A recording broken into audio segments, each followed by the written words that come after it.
specifically Sarah Palin, Hillary Clinton, and Barack Obama, with regard to race and gender, and how just your comments or thoughts on each of them as they have entered into the race for an elected office. Well, I was struck by when I was looking at the decision makers in the current financial crisis, the people who are figuring out what to do.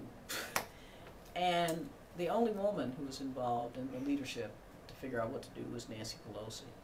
And if she hadn't become speaker, there wouldn't have been any women there. The only black person there was Obama. And if he hadn't been running, there wouldn't have been anybody there. And there were no Asian Americans, there were no Latinos in the leadership. It was mostly a group of white guys deciding all these things. And when you looked at the leadership of people who were testifying before the Congress on the bailout, they're a bunch of white guys testifying on the future of the nation. Whereas demographically, the nation doesn't look like that. And so the query is, how did we get to the point where at least you had Pelosi sitting there, and at least you had Obama sitting there, and not that having someone sit there who has a certain kind of face means that they will do things that are better or worse than people who would be sitting there if they weren't there. That's not the point, because we have learned too often that you can't tell what people will do just by their faces and their color or their gender.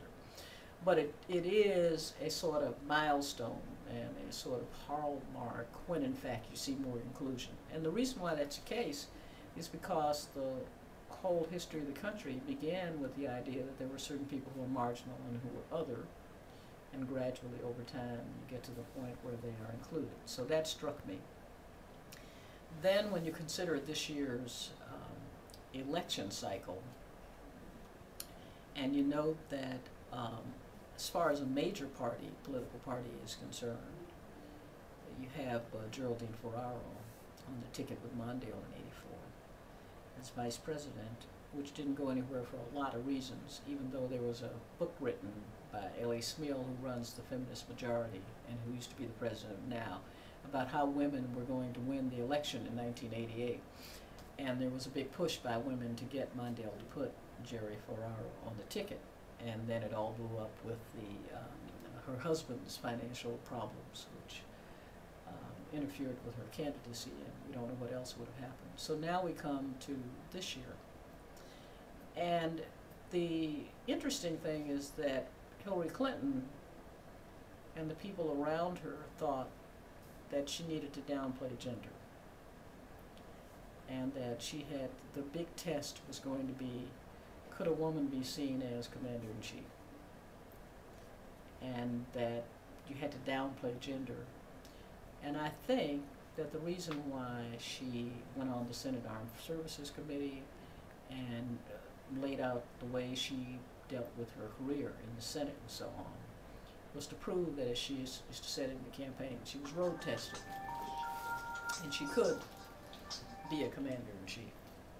And it was only after, and many women, the thing that interested me during the campaign, that all the way through until after New Hampshire, and then, well, it didn't happen in South Carolina, gradually, only gradually, did large numbers of women come to support her. One would have thought that white women would have seen her as those who were interested in having a woman for the first time and saw it as a landmark, would support her unless she had some pernicious views that they didn't agree with. And all of the polling data indicated that in the Democratic primary, at least, most of the white women I'm talking about shared the same views that she did about most of the issues. So I kept waiting to see how many were going to support her.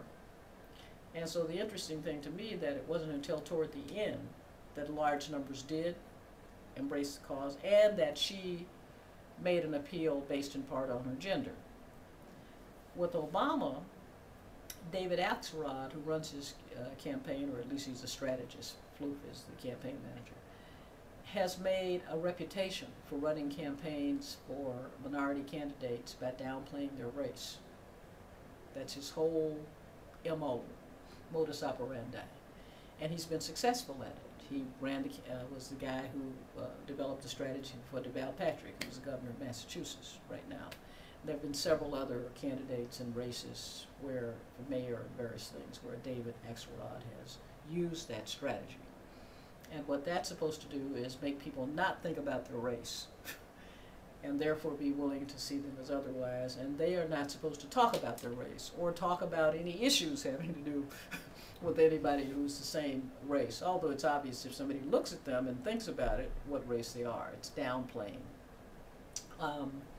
Obama, at first, while many people in the African American community welcomed the idea of a candidate, just as they had welcomed the idea of Jesse Jackson in '88 and '84, but they didn't think he could win. And they thought he couldn't win because whites wouldn't support him, and therefore it was useless. And the Clintons had been very good on racial issues.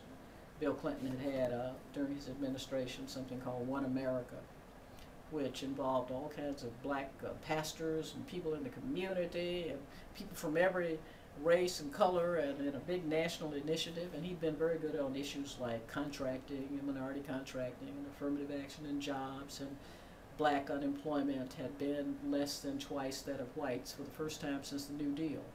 So a lot of people were supporting the Clintons, and they liked Bill Clinton, who teasingly somebody had said was the first black president. Toni Morrison said she took it back. And he liked that because he'd go around the White House talking about he was the first black president, telling people that. Anyway, some kid told him that famously at an event over there. He asked him what he wanted to be when he grew up, and the kid said he wanted to be the first black president. And Bill Clinton told him, well, you'll have to be the second because I'm the first. Anyway. So that they had all that support, and they had worked hard for that support, and they got it. But when he won Iowa, Obama, I told Bill Clinton a few months ago that I thought that when Obama won Iowa, it was over. That was it.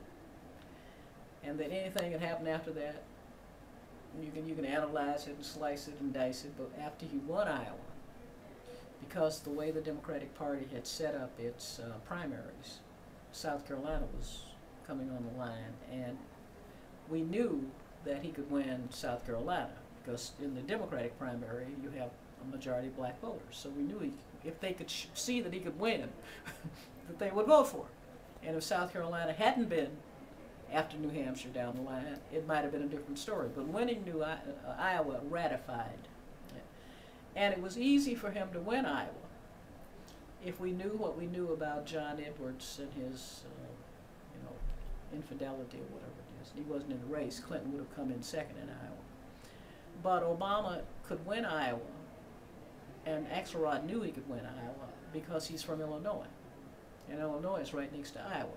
And there's a history. If you come, the state that you're contiguous with, in 2004, for example, John Kerry came out of Iowa and he won New Hampshire. The Republicans had won New Hampshire before. He only won New Hampshire because he's from Massachusetts. And New Hampshire is in the Massachusetts media market. So New Hampshire people know John Kerry like they know, their own folks. They're very familiar with him. They like him. It was a piece of cake. If you're an Illinois senator, people in Iowa know who you are. In Indiana, they know who you are. So you start with that advantage. And I told the Clinton people that then, but they didn't believe me. I said, the guy's going to win Iowa. They said, no, John Edwards is going to win. I said, no, he's going to win. They didn't believe me.